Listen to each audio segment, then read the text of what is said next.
True change begins within. According to Neville Goddard, the secret to influencing others isn't through force or persuasion, but by focusing on your own thoughts and feelings. When you shift your inner state and embody the reality you wish to see, the world around you naturally reflects that transformation.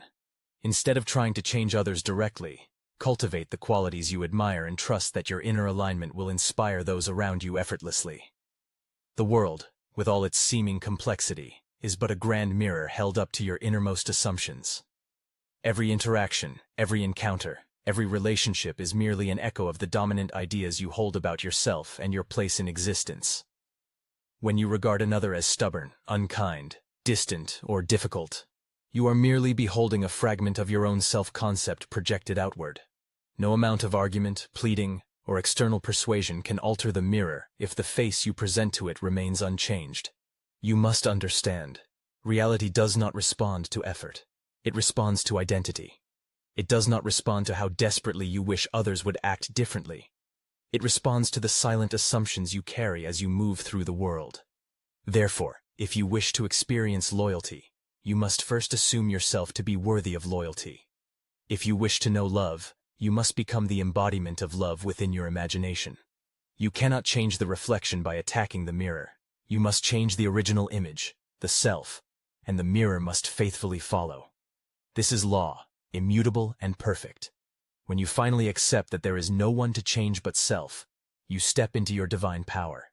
You become the conscious creator of your world, and all others, those seeming separate beings, must inevitably conform to the new pattern you establish within. There is a timeless secret few truly understand. You cannot change others by force, persuasion, or pleading. Every effort spent outside yourself is a wasted motion. The world mirrors your consciousness, and only when you shift within does the outer world bow to meet you. Today, I will reveal why your sole responsibility is to focus on yourself, and how, by doing so, others transform without your interference. Stay with me. What you're about to hear will change how you approach every relationship, every goal, and every seeming obstacle in your life. It is like trying to sculpt the ripples of a pond with your hands, forgetting that it is the stone, the cause, that creates the effect. You stand before the living mirror of life, striking at images, protesting against appearances, pleading with phantoms, never realizing the futility of it all. The reflection has no life of its own. It dances only to the music you play within yourself. To attempt to wrestle with form is to enter a battle you are destined to lose. For form is but frozen imagination. It is the shadow cast by your persistent inner conversations, your silent assumptions, your deepest beliefs.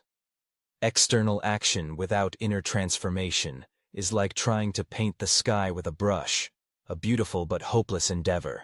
When you catch yourself wishing another would change, stop at once and turn inward. Ask yourself, what must I believe about myself to experience this reflection? For there is no power outside of your own consciousness. The outer world bends not to effort, but to acceptance. The acceptance of a new inner state. Lay down the burden of trying to force the reflection, and instead quietly, lovingly, craft the image within. The mirror will obey without resistance, without delay, for it has no choice but to follow the silent decree of your innermost vision. When you seek to change others, you are engaged in futility. The law of consciousness does not permit you to manipulate shadows. You can no more wrestle with your reflection in the mirror than you can demand someone outside of you to be different without first changing your own assumption. To labor externally is to deny the truth of your own power. All the great movements of life begin in the stillness of the soul. Not a single wave stirs upon the ocean of your experience until you have first breathed it into being with your inner assumptions. The hands you wish to reach for you, the voices you long to hear, the circumstances you ache to experience. They await not your striving, but your surrender to the feeling that they are already yours. You are not called to strive. You are called to assume. Feel it as though it were true, even when the evidence of your senses screams otherwise. Let the richness of your fulfilled desire fill the caverns of your imagination. Dwell there, not for a fleeting moment, but as one who knows he is already home. Kindness, loyalty, love. These are not prizes to be wrestled from an unfeeling world. They are reflections of a self that already recognizes its own worth. Persist, therefore, not in outer efforts, but in inner conviction. See yourself as one already possessing all you seek, and in time, though often mysteriously and without warning, the world will rise to mirror your certainty. Remember, life is not happening to you. It is happening through you. Your inner world writes the script, and the outer world merely performs the play you have authored in secret. Your work is internal. Your prayer is a change of self. If you wish for kindness, embody kindness. If you seek loyalty, dwell in the feeling of loyalty. If you desire love, assume that you are already profoundly loved. Persist in these inner convictions, and the outer world must take the shape of your belief, for consciousness is the only reality. There are no accidents, no external causes. Every encounter is the outpicturing of an unseen state within you. If you find yourself mistreated, overlooked, or misunderstood, it is not the world that must be corrected. It is the image you hold of yourself. Rise to a higher conception, and the world, like a faithful servant, will reflect your new stance. What appears as chance is but the echo of your persistent inner tones. Life does not move randomly. It dances precisely to the music you compose within yourself.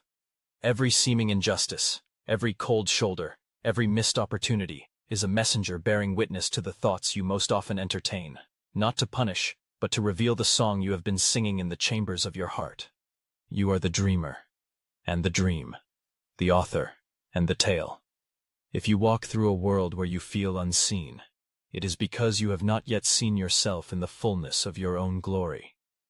If you are met with betrayal, it is because, somewhere deep within, you have doubted your own worthiness of steadfast love. Do not condemn the mirror for what it shows you. Instead, bless the revelation, and use it wisely.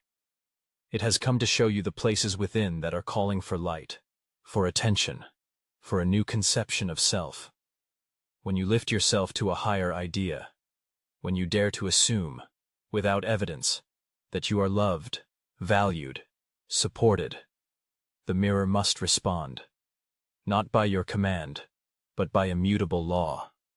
The world bends to the shape of your inner conviction as effortlessly as water shapes itself to the vessel that holds it. Understand this. People will appear to change when you stop needing them to. When you no longer argue, plead, or demand, but instead stand firmly in the unseen reality of your fulfilled desire, they will conform without effort or resistance. They have no choice, for they are operating under the law you have impressed upon the subconscious mind. Need is the language of lack, and the world, ever faithful to reflect your innermost state, mirrors not your words but your vibration. When you release the desperate grasping for change, when you relinquish the restless urge to make something happen, you slip quietly into the true power that governs all creation. Assumption. It is not by the clenching of fists, but by the opening of the heart that the world is won.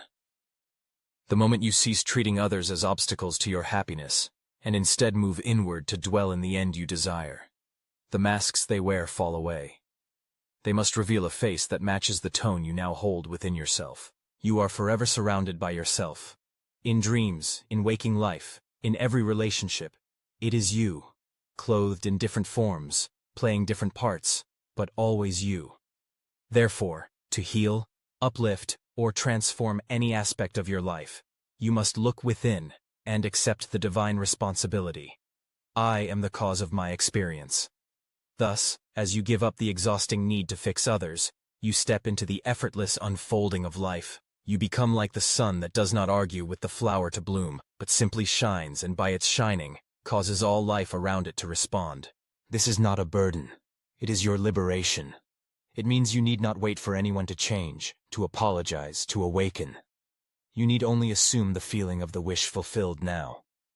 As you live from this new assumption, the people, circumstances, and events in your life will mysteriously reorganize themselves to reflect your transformation. Remember, my dear friends, focus not on others, but on the only point of power you possess, yourself.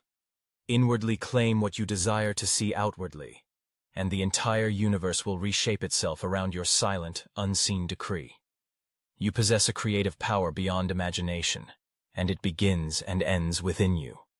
Cease the exhausting effort to reform the outer world. Instead, Rise in consciousness to the version of yourself that already possesses all you seek. As you dwell there, the need to change others dissolves, and life, like an obedient echo, responds in kind. Focus on yourself, and you will find that in doing so, you have changed the world. Thank you so much for watching, and stay tuned for more insights based on the teachings of Neville Goddard.